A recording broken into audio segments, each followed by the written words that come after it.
সম্মানিত ভাইরা, আজকে আওয়ামী লীগ সরকার যাওয়ার পরে বর্তমান জামাত এবং বিএনপির যে আচরণ ফুটে উঠতেছে, এতে সাধারণ মানুষ বলা শুরু করেছে আওয়ামী লীগই ভালো ছিল। বন্ধুগণ, আমার ভাইয়েরা, আমার সাতক্ষীরার ঘটনার পরে এই যে যশোর 4 আসনে গোলাম রসুলের মেয়ে কর্তৃক একটি কওমি মাদ্রাসার প্রতি যা হলো, আহারে অবস্থা। একজন জেলা আমির আবার জামাতের নির্বাচিত এমপি, তার মেয়ে, এমন কোনো মাদক নাই আর এমন কোনো অনৈতিক কাজ নাই, সে সম্পৃক্ত নাই। মাদক সেবন করে, ইয়াবা সেবন করে এবং পুরুষের মতন মানুষকে অশ্লীল ভাষায় গালাগালি করে।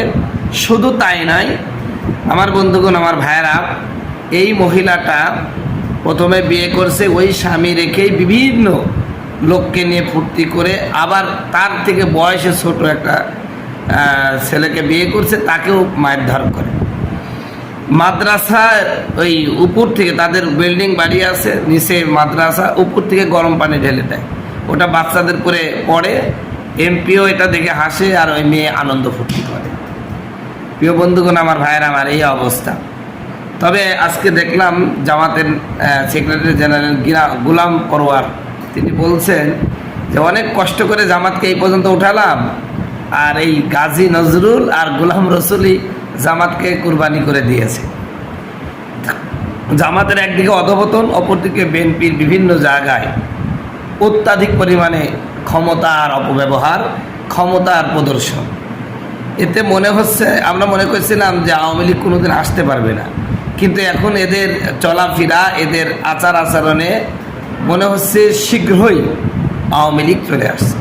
তবে যে কথাটার জন্য আমি আজকে এই আলোচনাটা আমি আপনাদের সামনে করছি, সেটা হচ্ছে যে এই জামাতের এই আক্রোশ থেকে, এই কওমি মাদ্রাসা থেকে এখন কে বাঁচাবে? কারণ এই কওমি মাদ্রাসাকে কেন্দ্র করেই আজকে গোলাম রসুলের বাড়ি ঘেরাও করেছে উৎসুক জনতা। এরপরে তার মেয়ের পরে চড়াও হয়েছে। এখন তো এই কওমি মাদ্রাসাটা জামাতের আক্রোশে পরিণত হয়ে গেল, জামাতের এই গোলাম রসুল এবং তার মেয়ের আক্রোশে এর শিকার হয়ে গেল। এখন এই কওমি মাদ্রাসার দেখভালের দায়িত্ব কে নেবে? এই কওমি মাদ্রাসাটা কি আদৌ টিকবে কি টিকবে না? এই জন্য আমাদের কওমি ভিত্তিক যে রাজনৈতিক দলগুলো আছে, সেগুলোর প্রতি আমি উদাত্ত আহ্বান জানাচ্ছি, কওমি মাদ্রাসাটার প্রতি দেখভাল করা, সেটা দেখতে যাওয়া, পরিদর্শনে যাওয়া, আর কোনো প্রকার অপ্রীতিকর ঘটনা যেন না ঘটে সেই দিকে যথেষ্ট পরিমাণে সজাগ দৃষ্টি রাখা আমার এটা খেয়াল। কারণ এই জামাতের এই আমির তো নিশ্চয়, তিনি যেহেতু রানিং এমপি, নিশ্চয় এই প্রতিশোধ দেবে। আবার শুনলাম নাকি জামাই হুজুরদের দাড়ি ধরে তার মেয়ে মারে। তিনি পাগলামের একটা নাটক করছে, আমার মেয়ে পাগল।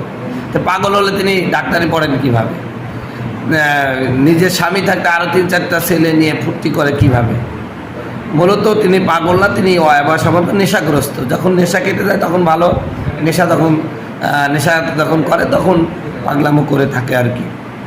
তো আমি একটা চিন্তা করলাম, জামাতের আমির আবার নির্বাচিত এমপি, তার মেয়ে যদি এরকম, এখন বলতে পারেন যে নূহ আলাইহিস সালামের ছেলে কেনানও তো ছিল, ইব্রাহিম আলাইহিস সালামের স্ত্রী হতে ছিল, লূত আলাইহিস সালামের স্ত্রীও তো ছিল।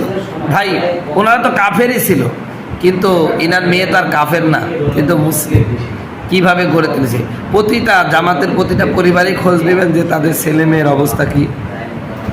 কারণ তারা আমলের দিক দিয়ে গুরুত্ব দেয় না, কিন্তু আমলের দিকে গুরুত্ব দিত, যেমন তারা ইসলামী রাজনীতির প্রতি যেরকম গুরুত্ব দেয়, এই গুরুত্বটা যদি আমলের সাথেও দিত, যে পর্দা পুশিদা, ইমান আখলাক, এগুলোর উপরে যদি তারা গুরুত্ব দিত, আজকে গোলাম রসুলকে এই অবস্থার সম্মুখীন হতে হতো না।